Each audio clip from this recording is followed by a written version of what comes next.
안녕하세요. 방구석 진우입니다. 오늘은 산행이 아니라 조만간 봄이 와서 꽃산행을 할 시기잖아요. 그중 꽃산행의 스타트를 끊는 진달래 산행에 대해서 알려드리려고 영상을 만들었습니다. 진달래 산행은 언제부터 시작될까요? 3월달? 4월달? 그 시작은 보통 3월 말부터 시작됩니다. 꽃 피는 시기가 지구온난화로 좀 빨라졌지만 그래도 보통은 3월 말부터 준비합니다. 그럼 언제 진달래가 유명한 어느 산부터 가야 할지 그동안의 산행 경험을 바탕으로 이야기를 해볼까 합니다. 가장 빨리 피는 진달래 유명 산인지는 어딜까요? 바로 전라남도 여수의 영치산입니다. 진달래의 시작을 알리는 산답게 보통 3월 20일 전후부터 산행 준비를 하시면 딱 좋습니다. 영치산에 대해서 약간 설명을 드리자면요. 대한민국 서쪽 지방에서 가장 큰 군락지를 가진 명산입니다.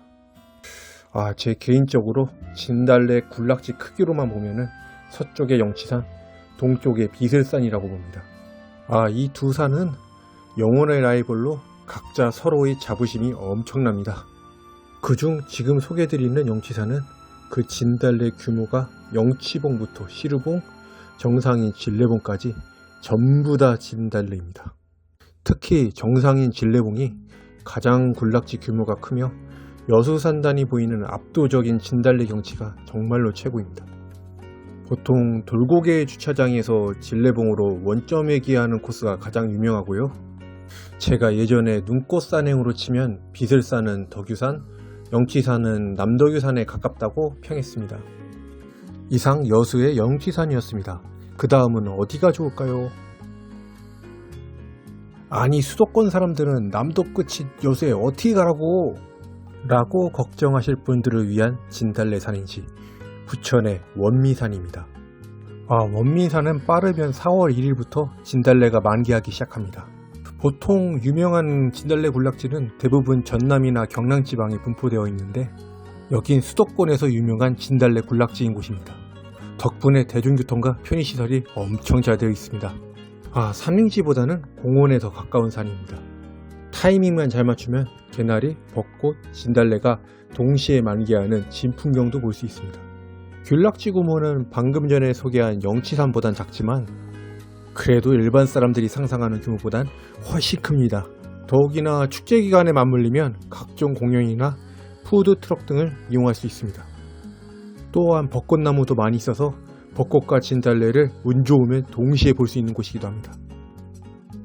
산도 낮고 난이도도 정말로 쉬워가지고 그냥 피크닉 가는 기분으로 오셔도 됩니다. 이상 도심 속에서 진달래 산행을 즐길 수 있는 원미산이었습니다.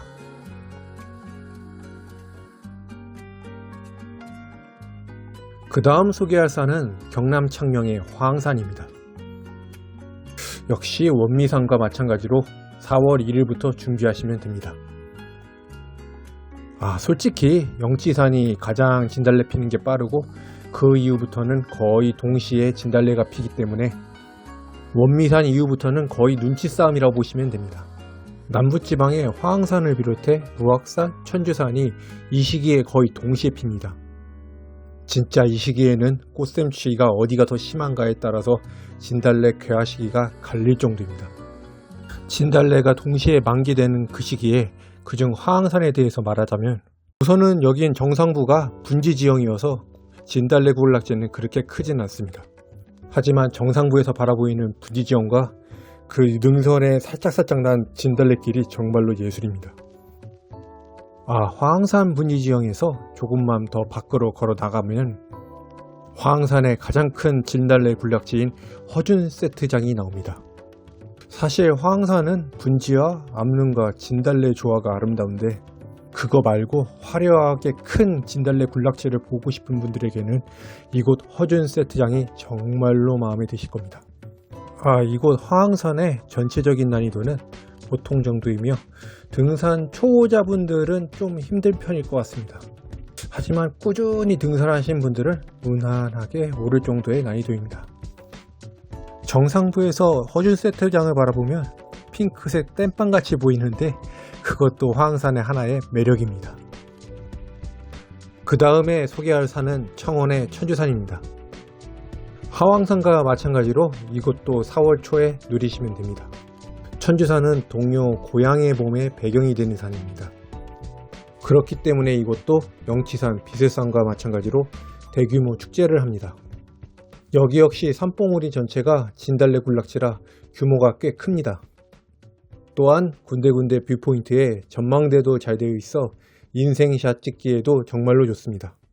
난이도는 그렇게 많이 힘들지는 않습니다. 여기 가족 단위로 오는 사람들도 꽤 많습니다.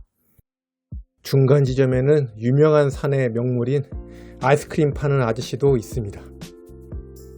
대중교통이 정말로 잘 되어 있기 때문에 굳이 자차로 올 필요 없습니다. 그냥 KTX 타고 창원역에 내린 후 시내버스 타고 천주산 공영주차장까지만 가면 됩니다. 창원역 바로 앞에 버스 정류장이 있어서요. 수도권에서 천주산 가기에도 정말로 편합니다. 대중교통이 정말로 잘 되어 있는 천주산 정말로 추천드립니다. 그 다음에 소개할 산은 강화도의 명산 고려산입니다. 고려산 역시 수도권에서 가까운 몇 안 되는 진달래 명산입니다. 고려산은 경기 북부 지역에 있기 때문에 4월 10일 정도쯤부터 준비하시면 됩니다. 같은 경기도권인데 어째서 원미산은 4월 초에 진달래가 피고 여기는 10일쯤에 필까요? 우선 원미산은 167m로 꽤 낮은 산이지만 이곳 고려산은 436m로 산이 훨씬 더 높기 때문에 좀 더 늦게 핍니다. 고려산은 진달래 산행지가 다른 곳과 크게 겹치지 않기 때문에 그 전에 다른 진달래 산행지를 다녀오고 연달아서 가시는 거 추천드립니다. 예를 들자면은 원미산을 다녀오고 다음 주에 고려산을 다녀와도 되고요. 천주산을 다녀오고 나서 고려산을 다녀오셔도 됩니다. 고려산 역시 그 전에 소개했던 산들처럼 산능선 전체가 진달래 군락지로 상당히 큽니다. 하지만 고려산의 단점은 대중교통이 좋지 않다는 겁니다. 그래서 무조건 자차로 와야 하기 때문에 수도권 부근이긴 하지만 교통이 좋지는 못합니다. 자차 이용을 예상하시고 오시면 됩니다. 등산 난이도는 그렇게 힘들지 않습니다. 꽤 쉬운 편이고 그래서인지 가족 단위로 오신 분들이 정말로 많습니다. 고려산 산행만으로 뭔가 부족함을 느끼시는 분들은 바로 부근에 만이산도 있으니 1일 2산 하셔도 좋습니다. 마지막으로 소개시켜드릴 진달래 산행지는 대구에 있는 비슬산입니다. 추천 산행지가 마지막이 아니라 실제로 비슬산을 마지막으로 모든 진달래 산행이 끝납니다. 진달래 산행은 여수의 영치산을 시작으로 대구의 비슬산에서 끝납니다. 비슬산은 해발고도가 1083m의 고지대의 산이기 때문에 대한민국에서 진달래가 가장 늦게 피는 산행지입니다. 여기에 진달래가 필 때쯤이면 전남 지역에선 이미 철쭉이 피고 있습니다. 마지막 피날레를 장식하는 산답게 규모가 상당히 큽니다. 비슬산도 천왕봉 아래 대경봉 부근은 분지 지형인데 그 분지 구간이 전부 진달래입니다. 따라서 영치산과 더불어 전국 최대 규모를 자랑합니다. 보통 비슬산 진달래 산행은 4월 20일 전후로 준비하시면 좋습니다. 무려 영치산과 한 달 정도 개화 시기가 차이납니다. 비슬산도 대규모 진달래 축제 기간이 있어서 보통 축제 기간에 맞춰서 움직입니다. 비슬산 산행 난이도는 보통 육아사 주차장에서 천안봉과 대견봉 이렇게 환종주 원점하게 하는 코스를 많이 하는데요. 이럴 경우 난이도는 중급 정도 됩니다. 가족 단위로 놀러가는 것보단 그냥 마음 맞는 동료랑 같이 가시는 거 추천드립니다. 가족 단위로 여행 가듯 진달래 관광을 즐기고 싶으면 비슬산 공영주차장에서 대견봉 진달래 군락지까지 셔틀버스를 운영하고 있습니다. 노약자분들도 이용할 수 있으니 가족여행지로선 최고입니다. 어떻게 잘 보셨나요? 제가 추천드리는 진달래 산행 코스는 이렇습니다. 3월 20일쯤에 여수 영치산을 산행하시고요. 그 후에 거리와 위치를 판단해서요. 4월 초부터 원미산, 화왕산, 천주산 중에 마음에 드시는 산을 다녀오시면 됩니다. 그리고 한 4월 10일쯤에 고려산을 다녀오신 후에 마지막으로 20일쯤에 비슬산에 가시면 됩니다. 오늘 소개할 영상은 여기까지입니다. 다들 행복한 진달래 산행 되시길 바랍니다. 오늘도 함께 해주셔서 감사합니다. 안녕히 계세요.